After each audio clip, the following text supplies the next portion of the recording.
Real estate agent Todd Kohlhepp became known as the Amazon Review Killer after investigators uncovered sarcastic product reviews he had posted that referenced his real crimes. For years, he joked about using knives, chains, and shovels while remaining unidentified. In 2016, police traced the disappearance of Kayla Brown to his rural South Carolina property, where she was found alive, chained inside a shipping container after Kohlhepp had already murdered her boyfriend. A search of the land revealed multiple buried bodies, and Kohlhepp later confessed to killing 7 people between 2003 and 2016, including 4 victims in a long cold motorcycle shop massacre. Kim Stanger is a criminal law researcher in Ohio who lives with an extremely rare neurological condition that leaves her with no sense of touch, pain, or temperature. Her peripheral nerves don't transmit any sensory signals, meaning she cannot feel injuries, burns, or pressure on her body. Doctors have described her as the only living person documented with a complete loss of somatosensation at this level. As a result, Stanger must visually monitor her body at all times to avoid unknowingly injuring herself, as even severe wounds or extreme temperatures provide no physical warning.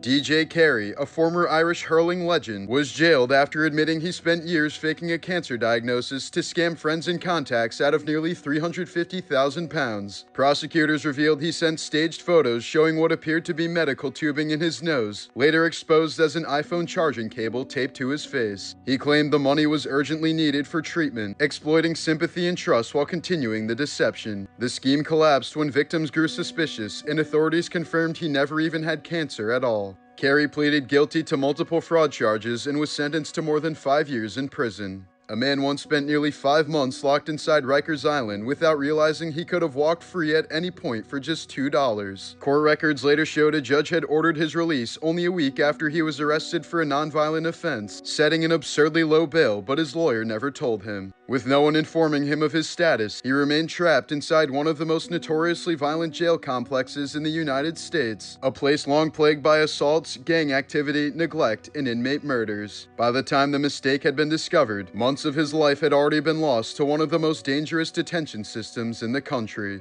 Jack Black's teenage years were marked by addiction long before fame entered his life. After his parents divorced, he began stealing money from his mom to buy cocaine at just 14 years old, spiraling into substance abuse while still practically a child. The addiction took hold during a period of instability and isolation, but he later thanked a non-judgmental school therapist with helping to pull him back from it. Jack ultimately got sober as a teenager, avoided relapsing as his career took off, and has spoken openly about how early intervention likely saved his life. In 1986, a Yakuza member attempting to smuggle a live hand grenade onto a flight from Manila to Osaka nearly took down the whole plane by accident. While hiding in the airport bathroom, the grenade's safety pin came loose, and in a moment of panic, the man abandoned it and fled back to his seat. Seconds later, the grenade exploded inside the aircraft, blasting a hole in the fuselage and resulting in rapid decompression. The explosion injured 109 passengers, but the plane somehow remained airborne long enough to make an emergency landing, narrowly avoiding what could have been one of the deadliest aviation attacks of the decade. Investigators later revealed that the man wasn't immediately arrested because he'd been badly injured in the blast. When the explosion ruptured a hydraulic line, hot oil sprayed all over his body, leaving him with severe burns that required immediate hospitalization before he was taken into custody. Acclaimed filmmaker and actor Rob Reiner and his wife Michelle Singer Reiner have been found dead in their Brentwood, Los Angeles home in what investigators are investigating as an apparent homicide. Emergency responders discovered the couple inside the residence during a medical aid call when their daughter Romy reportedly found them dead with their throats slit. Their 32-year-old son Nick Reiner was taken into custody and held on $4 million bail in connection with the deaths, though police have not publicly released a confirmed motive. Nick has a well-documented history of long-term drug addiction and periods of homelessness, first entering rehab around age 15 and struggling for years before finally getting clean. He later worked with his father on the 2015 film Being Charlie, which drew on his experiences with addiction and recovery. Rob Reiner was one of Hollywood's most recognizable directors and actors, known for films such as Stand By Me, The Princess Bride, When Harry Met Sally, and A Few Good Men. His death alongside his wife's has sent shockwaves through the entertainment industry as authorities continue their investigation.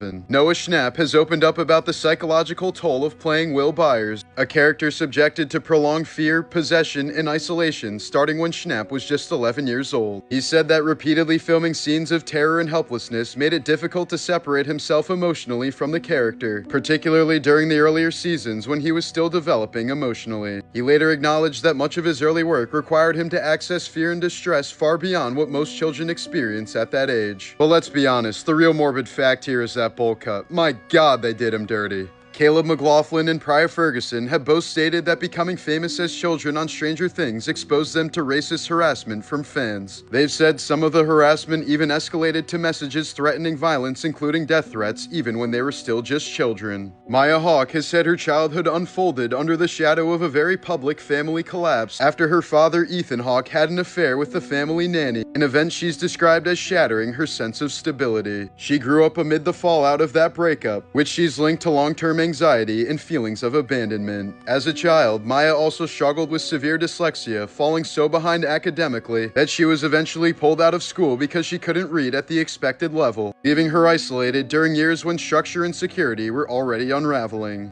These were the wonky teeth that ultimately got Ted Bundy convicted. Before that moment, Bundy had already escaped custody twice in 1977 while awaiting trial in Colorado. During his first escape, he was allowed to act as his own attorney and therefore wasn't put in handcuffs, which gave him enough freedom to slip away from guards and jump from a courthouse window. After being recaptured, he engineered a second escape by deliberately starving himself, losing enough weight to squeeze through a small opening in the ceiling of his jail cell. That second escape took him all the way to Florida, where he apparently still couldn't resist his murderous urges. While hiding out in Tallahassee, Bundy broke into the Chi Omega sorority house and carried out a brutal attack on 4 young women, leaving 2 of them dead. One of the victims, 20-year-old Lisa Levy, was bitten deeply on the left butt cheek during the assault, leaving behind a clear dental impression. Unlike Bundy's earlier crimes, which were built largely on circumstantial evidence, the bite mark was matched to his unusually crooked teeth and served as the key piece of evidence that finally sealed his conviction as a serial killer. On Christmas Eve in 2008, 45-year-old Bruce Jeffrey Pardo arrived at his ex-wife's house in California wearing a Santa Claus suit and carrying multiple firearms. When the front door was opened by an 8-year-old girl, he shot her in the face before opening fire at a crowded family Christmas party. Bruce then unleashed a homemade fuel dispensing device hidden inside a wrapped present, igniting a massive fire that trapped victims inside as the house burned. 9 people were killed, some by gunfire, and others burned so badly that it took investigators several days to identify them. The fire burned so intensely that parts of Bruce's Santa suit melted onto his skin, forcing him to flee while still on fire. He later drove to his brother's house, where he turned the gun on himself. Investigators later determined the attack was driven by rage over a recent divorce, mounting financial pressure after losing his job, and a bitter custody dispute, with Bruce specifically targeting his ex-wife and her family. Police discovered that he'd spent months preparing, stockpiling weapons, booby-trapping vehicles with explosives, and compiling a list of additional targets, including his ex-wife's divorce attorney, making the attack one of the most disturbing holiday massacres in U.S. history. Jeff Garcia, best known for being the voice of Sheen in Jimmy Neutron, died on December 10, 2025 at age 50 after a terrible chain of medical emergencies that began months earlier. He first suffered a brain aneurysm that caused him to collapse and hit his head, then later endured a stroke that left his health severely weakened. After a bout of pneumonia and repeated hospital visits for trouble breathing, Jeff's condition crashed when one of his lungs suddenly collapsed, forcing doctors to place him on life support. His family ultimately made the decision to pull the plug, ending a rapid decline that left fans stunned. That same day, veteran voice actor Jim Ward, who played Doug Dimmadome, owner of the Dimsdale Dimmadome, and dozens of other roles, died at 66 after years of complications with advanced Alzheimer's disease. Ward had already retired from voice work several years earlier as the disease progressed, losing his ability to continue performing before eventually requiring long-term care. According to his wife, the disease steadily deteriorated his health until his death on December 11, 2025. Together, their deaths marked the losses of 2 of the most iconic voices of Nickelodeon cartoons.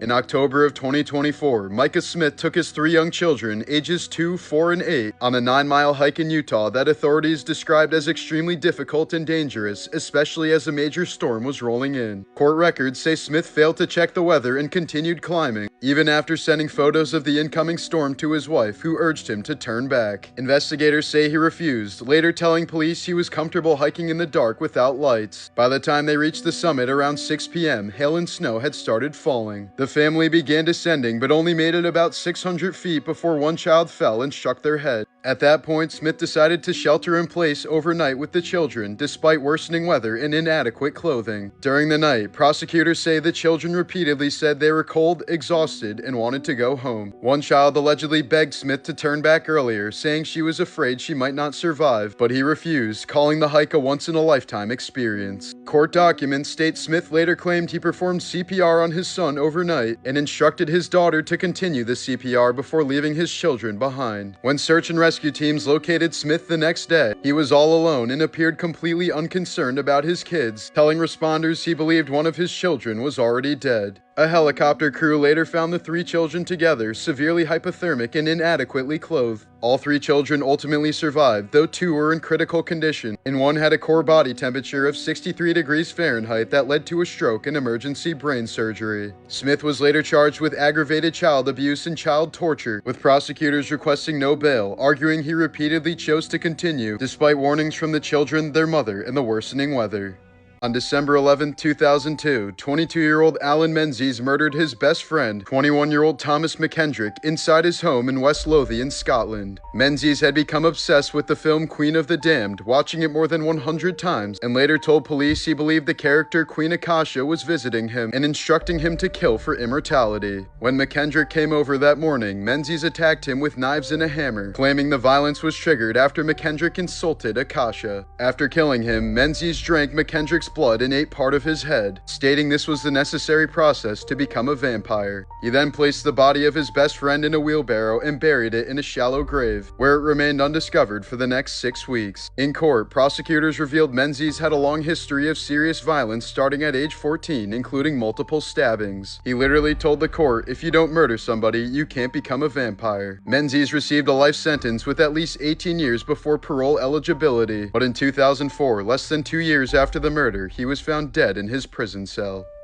OF creator Bonnie Blue has been arrested in Bali after police raided a villa suspected of being used to film explicit content. 16 men were detained with her, but while most were released, Bonnie and 2 British men were held as officers seized phones and cameras based on a tip from inside the villa. She's now in immigration custody, questioned daily and without her passport, as officials prepare a court hearing and consider deportation in a long-term blacklist. Under Indonesia's morality laws, producing pornographic content can carry up to 15 years in prison. Mary Carol McDonnell, a 73-year-old former true crime TV producer, allegedly conned banks by posing as the heiress to an $80 million trust fund that never existed, securing nearly $30 million in fraudulent loans, including a $15 million payout she was never qualified to receive. But before the scheme unraveled, she completely disappeared, leaving behind a federal indictment, multiple aliases, and lenders scrambling to recover their losses. With possible ties to Los Angeles, Alabama, and Dubai, she was added to the FBI's most wanted list in 2025 as one of the country's most elusive white-collar fugitives. Dacre Montgomery has been open about being raised by what he described as an abusive father. He said he grew up terrified 24/7, was routinely screamed at, and had his self-esteem destroyed before he was even a teenager. By 18, he was struggling with severe depression and body image issues, and he said he still deals with trauma responses from that period of his life. Matthew Modine has said he watched a man die in front of him as a boy, a cyclist who was fatally struck by a car just feet from him. He remembers seeing the man thrown into the air and lying lifeless in the road, and has said it haunted him for many years. Shannon Purser, aka Barb, has spoken about being hospitalized for OCD so severe she was terrified to leave her own home. She described waking up with daily panic attacks, fear of contamination, and self-harm intrusive thoughts until she finally received treatment. Eduardo Franco has openly talked about growing up in a dangerous neighborhood in Yuma, Arizona, where he and his family lived under constant threat from local gangs. In interviews, he said his house was shot at multiple times in drive-by shootings, to the point where his family eventually relocated because the violence became impossible to live around. Why didn't they bring him back? Why didn't they bring him back?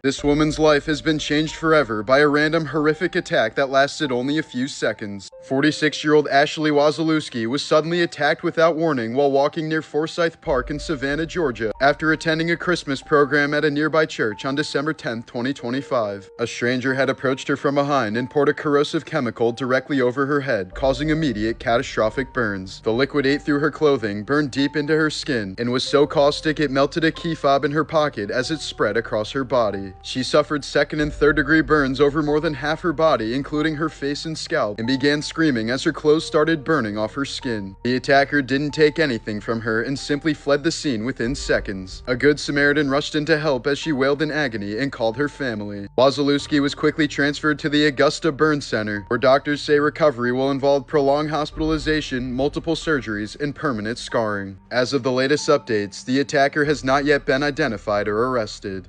On June 5, 1986, 24-year-old New York City model Marla Hanson was asked by her landlord, Stephen Roth, to meet outside a Manhattan bar to collect an $850 security deposit he owed her. As they walked away, Hanson was ambushed by two men Roth had hired. One attacker restrained her head while the other slashed her face with razor blades, carving deep wounds across her cheeks as Roth stood by and watched. The attack required more than 150 stitches, leaving her with permanent disfigurement that effectively ended her modeling career. Hanson survived after extensive reconstructive surgery, and investigators later determined that Roth had ordered the attack after she rejected his romantic advances. He and the two attackers were convicted and sentenced to 5 to 15 years in prison. Hanson said the trauma continued in court, where a defense attorney subjected her to a vicious and humiliating cross-examination, attacking her credibility, accusing her of manipulating men, and suggested she had falsely identified her attackers due to her being racist, an experience she described as worse than the physical attack itself. Here's a photo of Magda Goebbels with her 6 children, taken sometime before all 6 would be murdered by their own parents as Nazi Germany collapsed. Their father, Joseph Goebbels, wasn't just a high-ranking Nazi, but the architect of the regime's propaganda machine, a man responsible for saturating Germany with anti-Semitic hatred, glorifying mass murder, justifying the Holocaust, and convincing millions that extermination and total war were moral duties. He publicly called for the annihilation of Jews, celebrated civilian deaths, and demanded Germans to fight to extinction rather than surrender, even as cities burned and children starved. As Soviet forces closed in on Berlin in May of 1945, Goebbels remained fanatically loyal to Hitler, retreating with his family into the Führer bunker. There, Magda decided that her children could not live in a world without Nazism, poisoning each of them with cyanide as they slept. Afterward, Joseph and Magda reportedly took their own lives as Berlin fell and the Third Reich collapsed around them. Comedy legend Artie Lange survived one of the most self-destructive spirals in modern celebrity. In January of 2010, after years of severe heroin addiction, he stabbed himself multiple times in the abdomen inside his Hoboken apartment, collapsing from internal bleeding and barely surviving emergency surgery. His addiction later led to overdoses, constant arrests, homelessness, and the collapse of his nasal septum as a result of long-term cocaine abuse, permanently disfiguring his face. Thankfully, in recent years, Lange has said he's sober, lives mostly out of the spotlight, and prioritizes stability and health over returning to fame. In 2007, Shelley Miscavige, the wife of Scientology leader David Miscavige, and once one of the organization's most powerful figures, attended her father's funeral and then completely vanished from public view. She's not been seen, photographed, or heard from publicly ever since. In 2013, actress and Scientology defector Leah Remini filed a missing persons report, prompting the LAPD to state they had located Shelley and confirmed she was alive and safe, though no evidence, images, or details were released, and no independent verification has ever occurred. Former Scientology members allege she was removed from leadership and confined to a secret church facility due to internal conflicts with David, claims which the organization vehemently denies, leaving her disappearance unresolved nearly 2 decades later. This photo shows 15-year-old Preston Porter Jr. reading a Bible as he's led by rope toward his own execution by a lynch mob in Colorado in 1900. He'd been held and tortured for 4 days, beaten until he finally confessed to killing a white girl after police told him his father and brother would also be lynched if he didn't comply. Still a child, Preston was denied a trial and handed over to a crowd that had already decided his fate. He was tied to a stake and burned alive in public as excited spectators watched. Despite the coerced confession, his age, and the brutality involved, Preston was never posthumously exonerated. No official apology was issued, no conviction was overturned, and no one was held accountable. When Disney casted Tim Allen as the Santa Claus in 1994, the studio quietly broke its own rule against hiring ex-convicts. Back in 1978, he was arrested at the airport while trying to smuggle more than a pound of cocaine and faced a possible life sentence before cutting a deal to inform on other dealers. He spent over 2 years in federal prison, getting out in 1981, then spent the next decade rebuilding his career until Home Improvement turned him into a star in 1991. So by the time Disney handed him the lead role in The Santa Claus, they were making one of the rarest casting exceptions in company history, turning a former federal prisoner into the face of Christmas. A recent medical case from Denmark describes a 39-year-old man who died within 26 hours after drinking water from a coconut that had been sitting unrefrigerated on a kitchen table for more than a month. When he punctured it with a straw, he noticed it tasted strange but kept drinking. Inside, the coconut had become contaminated with Aspergillus flavus, a fungus that produces aflatoxin, one of the most potent natural liver poisons known. Within hours, he developed abdominal pain, vomiting, and liver failure. And despite emergency treatment, he died the next day from drinking coconut water. On November 13, 1982, Duck Koo Kim fought Ray Mancini for the WBA lightweight title in Las Vegas. In the 14th round, Kim was knocked down hard and the fight was stopped. Minutes later, he collapsed from a massive brain hemorrhage, fell into a coma, and died 4 days later at age 27. Then, just a couple months later, in early 1983, Kim's mother died by suicide after traveling to the US and struggling with her son's death. Just a few months after that, referee Richard Green also took his own life after reportedly falling into severe depression, overwhelmed by guilt and public blame for not stopping the fight sooner. The bout became one of the darkest moments in boxing history and directly led to major safety reforms and the elimination of 15-round title fights. In 1977, unemployed Indiana man Tony Karitzis kidnapped mortgage banker Richard Hall after blaming him for the foreclosure of his home. Tony strapped a sawed-off shotgun to Richard's neck, rigged with a dead man trigger so any sudden movement could fire it, and held him hostage inside the Meridian Mortgage Company for nearly 3 days. During the standoff, Richard was forced to walk outside in public and even stand through a live press conference with the gun still pressed against his neck. With negotiations failing and Richard's life constantly at risk, police ended the siege by shooting Tony through a window, killing him instantly as Richard survived unharmed. This was the moment the gaming world lost an all-time legend. On December 21, 2025, Vince Zampella, the 55-year-old co-founder of Respawn Entertainment and Infinity Ward, and one of the most influential figures in modern video games, died in a violent single-car accident on Angeles Crest Highway, a notoriously windy mountain road north of Los Angeles. Driving a 2026 Ferrari 296 GTS, the car veered off the scenic roadway just after exiting a tunnel, slammed into a concrete barrier, and erupted into flames, trapping Zampella in the burning wreckage as he was pronounced dead at the scene. A passenger was also ejected from the vehicle and later died at the hospital, their identity not yet released. The California Highway Patrol said the vehicle left the roadway for unknown reasons, and authorities have not yet disclosed whether speed, mechanical failure, or other factors played a role. Zampella's death comes just days before Christmas, shocking the gaming world and leaving his 3 children and ex-wife grieving, while studios across the industry are mourning the loss of a creative force whose work shaped franchises like Call of Duty, Titanfall, Apex Legends, and Battlefield. YouTube prankster Vitaly rose to fame in the early 2010s for viral public stunts built around shock, confrontation, and pushing social boundaries. But as his platform grew, those stunts increasingly crossed into real-world violence. In 2014, he was arrested in Miami after physically attacking a woman in what he called a prank. Years later, Vitaly admitted he was high on psychedelic mushrooms when he punched another woman in the face, a completely unprovoked assault that left her with serious facial injuries requiring hospitalization. In 2016, he escalated further by carrying out a bomb hoax at LAX that caused mass panic and resulted in criminal convictions. In 2022, he was detained again after running onto the field during the FIFA World Cup in Qatar, interrupting a live international match and being forcibly removed by security. Afterward, Vitaly's behavior only continued to deteriorate, culminating in his arrest in the Philippines in April of 2025 after a series of live-streamed incidents in Manila where he was filmed harassing mall security guards, confronting random civilians, trespassing on private property, and allegedly stealing a security guard's phone during an altercation. Philippine authorities classified the conduct as harassment, theft, and public disorder, charging him with various offenses including unjust vexation. He's currently detained at a jail facility in Taguig while awaiting trial, and has not been deported after both the United States and Russia declined to accept him. Vitali has already spent around 8 months in pretrial detention, and if convicted, he faces up to 18 months in a Philippine prison, following a steady escalation from viral stunts to criminal charges.